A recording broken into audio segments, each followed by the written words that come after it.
नाजरीन अस्सलामु अलैकुम। सियासत की खबरों में आप सबका इस्तकबाल है। नामालूम अस्करियत पसंदों ने जो तरक्की याफ्ता हथियारों से लेस थे मणिपुर के जिला चंडियाल में जो म्यांमार की सरहद से मुतसिल है, आज सुबह घाट लगाकर हमला करते हुए 18 सिपाहियों को हलाक और दीगर 11 को जख्मी कर दिया। सरकारी ओहदेदारों के बमुजिब डोगरा रेजिमेंट की एक टीम बड़ा सड़क तिलायागर्दी कर रही थी जब ये टीम देहात मोल्टुक से गुजर रही थी, जो रियासती दारुल हुकूमत इम्फाल से तकरीबन 110 किलोमीटर के फासले पर है। नीम फौजी जंगजुओं ने हमला करते हुए इस ग्रुप पर रैकेट से दागे जाने वाली दस्ती बमों से हमला किया। डोगरा रेजिमेंट इस वक्त टैंगनूपाल न्यूस्मेताल रोड से गुजर रही थी, जबकि शोर्स पसंदों की तंजीम के अरकान ने ताकतवर तरक्की याफ्ता धमाकों आले से धमाका कर दिया। इम्फाल में एक पुलिस ओहदेदार ने कहा कि धमाके के बाद शोर्स पसंदों ने 4 फौजी गाड़ियों के काफिले पर जबरदस्त फायरिंग कर दी और रॉकेट से फेंके जाने वाले दस्ती बमों के जरिए और खुदकार हथियारों से हमला कर दिया। तमाम मुतासरीन को फौजी दवाखाना लिमैकहोंग मुंतकिल किया गया। सरकारी ओहदेदार ने कहा कि अस्करियत पसंदों में से एक हलाक हो गया, ताहम इसकी शिनाख्त हनूज मालूम न हो सकी। सियानती अमले की एक पार्टी मुकाम वारदात पर रवाना कर दी गई है और अस्करियत पसंदों की गिरफ्तारी के लिए कार्रवाई का आगाज हो चुका है। बीजेपी कायदीन ने शानदार राम मंदिर अयोध्या में तामीर करने के लिए इस्तराब में इजाफे के पेश नज़र साधुओं ने भी फैसला किया है कि वो वजीर आजम नरेंद्र मोदी को अपना इंतखाबी वादा पूरा करने के लिए दरख्वास्त पेश करेंगे। बीएचपी के तर्जुमान शरद शर्मा ने कहा कि साधु और संतों के एक इजलास में फैसला किया गया है कि हरिद्वार के सदर नशीन राम जन्मभूमि न्यास ने कहा है कि वो एक वफ्द की क़यादत करते हुए वजीर आजम नरेंद्र मोदी से पहली बार मुलाकात करेंगे। उन्होंने कहा कि साधुओं संतों का ये वफ्द मोदी से आखिर माह में मुलाकात करेगा। शर्मा ने कहा कि साधु संतों में बीजेपी के इंतखाबी वादे की तकमील में ताखीर पर नाराजगी पाई जाती है। उन्होंने एहसास जाहिर किया कि साधु संतों में बेचैनी पर बीजेपी रुकने पार्लियामेंट विनय कटियार ने कहा कि 90 की दिहाई की राम मंदिर तहरीक से हुकूमत की बेरुखी से जाहिर होता है कि बीजेपी हुकूमत इस सिलसिले में अपने वादे की तकमील से कोई दिलचस्पी नहीं रखती। उन्होंने कहा कि सुप्रीम कोर्ट के फैसले का इंतजार किए बगैर हुकूमत को चाहिए कि इस मसले पर एक करारदाद मंजूर की जाए या फिर मुज़ाकरात के जरिए या कानून साजी के जरिए फौरी राम मंदिर की तामीर का आगाज किया जाना चाहिए।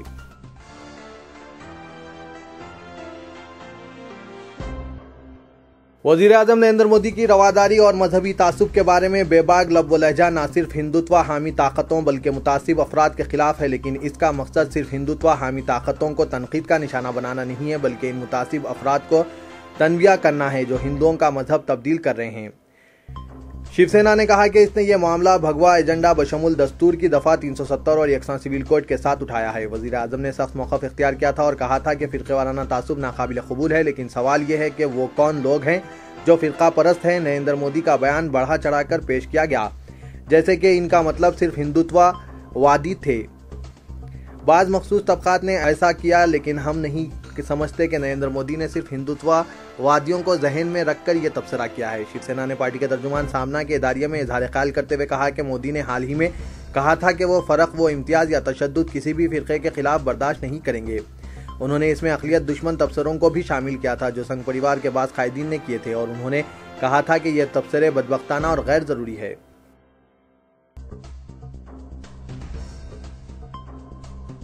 डिप्टी चीफ मिनिस्टर जनाब मोहम्मद महमूद अली ने आज उर्दू मस्कन खिलवत में 2 रोज़ा कौमी सेमिनार का इफ्तिताह करते हुए ऐलान किया है कि रियासती हुकूमत उर्दू ज़बान और मुसलमानों की तरक्की के लिए तमाम मुमकिन इक़दाम करेगी। निसाब तालीम में कुतुबशाही और आसिफ जाही हुक्मरानों की तारीख को शामिल किया जाएगा। उर्दू तमाम सरकारी, खानगी और कॉरपोरेट स्कूलों में उर्दू की तालीम को लाजमी करार दिया जाएगा और जहाँ कहीं 10 बच्चे हों वहाँ उर्दू की तालीम का इंतज़ाम किया जाएगा। उन्होंने कहा कि गुज़िश्ता 57 वर्षों के दौरान उर्दू ज़बान को दानिस्ता तौर पर नज़रअंदाज किया गया है। ये हमारी ज़बान है और हम ही इसको तरक्की देंगे। उन्होंने चीफ मिनिस्टर जनाब के चंद्रशेखर राव की क़यादत में हुकूमत तेलंगाना के तरक्याती प्रोग्रामों और पॉलिसियों का तफसीली जिक्र करते हुए उर्दू अकादमी को तजवीज़ पेश की कि वो मुअम्मर उर्दू सहाफ़ियों और अदबियों को आसरा स्कीम के खतूत पर माहाना पेंशन जारी करने पर गौर करें। उन्होंने उर्दू मस्कन को एयर कंडीशन बनाने का भी ऐलान किया और कहा कि हुकूमत ने अक़लियतों की तरक्की के लिए जो बजट मुख्तस किया है इसको मुकम्मल तौर पर खर्च किया जाएगा। उन्होंने ख़वातीन से ख्वाहिश की कि वो घरों में खुद रोज़गार का काम करें। हुकूमत इनकी हर मुमकिन मदद करेगी। सिलवाई सीखने वाली ख़वातीन को एक मशीन दी जाएगी। ये 2 रोज़ा कौमी सेमिनार रियासत तेलंगाना के यौम तासीस की मसरत में महकमा अक़लियती बहबूद की जानिब से 4 रोज़ा तहज़ीबी व अदबी प्रोग्रामों के ज़िमन में मुनक़िद हुआ।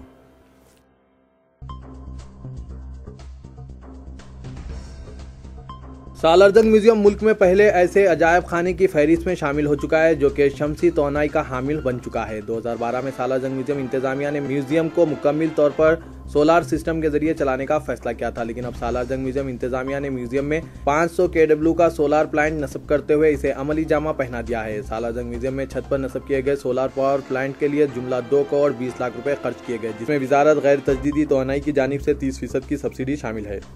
म्यूजियम इंतजामिया के बमुजिब शमसी तौनाई से पैदा होने वाली तौनाई के जरिए आजमाइशी जनरेटर चलाए जा रहे हैं जो कि 2200 kWh यौमिया यूनिट के इस्तेमाल के काबिल हैं। बताया जाता है कि म्यूजियम में इस्तेमाल होने वाली बरक़ी को 3 हिस्सों में मुनक़सिम किया गया है, जिसमें मशरक़ी व मगरबी ब्लॉक्स के अलावा सेंट्रल ब्लॉक शामिल हैं। सेंट्रल ब्लॉक में बरक़ी का काफ़ी ज़्यादा इस्तेमाल होता है।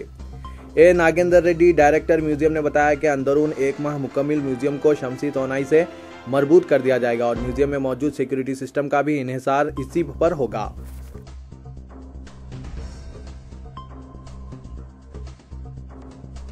साइबराबाद पुलिस ने नकली करेंसी के एक बैन रियासती टोली को बेनकाब कर दिया जो गरीब छोटे व्यापारियों और ठेला बंडी के कारोबारी अफराद को धोखा दे रही थी। मलकाजगिरी पुलिस ने एक कार्रवाई के दौरान 9 अफराद को गिरफ्तार कर लिया, जबकि इस टोली के मजीद 6 अफराद मफरूर बताए गए। Deputy commissioner of police Malkajgiri मोहतरमा रामा राजेश्वरी ने एक प्रेस कॉन्फ्रेंस के दौरान गिरफ्तार अफराद को मीडिया के रूबरू पेश किया। उन्होंने बताया कि नकली नोटों का कारोबार करने वाले ये अफराद गरीब कारोबारियों, ठेला बंडी और छोटे व्यापारियों को निशाना बना रहे थे।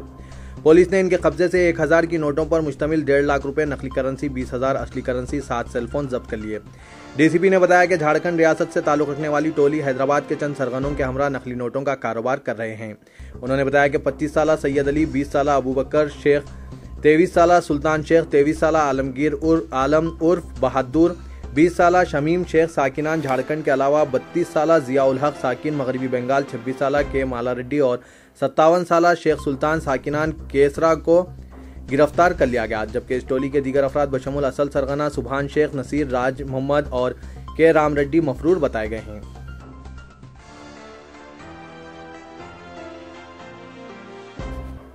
साउथ जोन पुलिस ने काला जादू के जरिए ख्वातीन को धोखा देने वाले खुद साख्ता जादूगर को गिरफ्तार कर लिया। Additional deputy commissioner police south zone के बाबूराव ने बताया कि साउथ जोन पुलिस काला जादू के नाम पर अवाम को ठगने वालों के खिलाफ मुसलसिल कार्रवाई जारी रखे हुए हैं और एक ताज़ा वाक़े में सैयद अली चबूतरे के साकिन सैयद मेराज हुसैन को ख्वातीन को धोखा देने के इल्जाम में गिरफ्तार कर लिया गया। उन्होंने बताया कि 30 साला मुनव्वर उन्नीसा बेगम साकिन हिम्मतपुरा आनंद बस्ती ने शालीबंडा पुलिस स्टेशन में एक शिकायत दर्ज करवाई, जिसमें बताया गया है कि इनकी खराबी सेहत के बाद सैयद मेराज हुसैन से इलाज के लिए रुजू हुई थी, जिसने काला जादू के जरिए इलाज करने का झांसा देते हुए इनसे 6000 रुपए नकद रकम ऐंठ ली। मुनव्वर उन्नीसा ने अपनी शिकायत में बताया कि जादू के नाम पर धोखा देकर इनके पैसे हड़प लिए गए।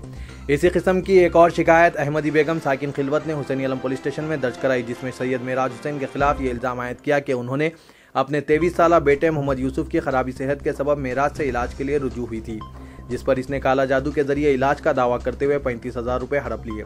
साउथ जोन पुलिस ने सैयद मेराज हुसैन के खिलाफ मुकदमा दर्ज करते हुए इसे हिरासत में ले लिया। तफ्तीश के दौरान मुलजिम ने बताया कि वो मासूम अवाम को जादू के जरिए राहत पहुंचाने का झांसा देते हुए इन्हें धोखा दे रहा था।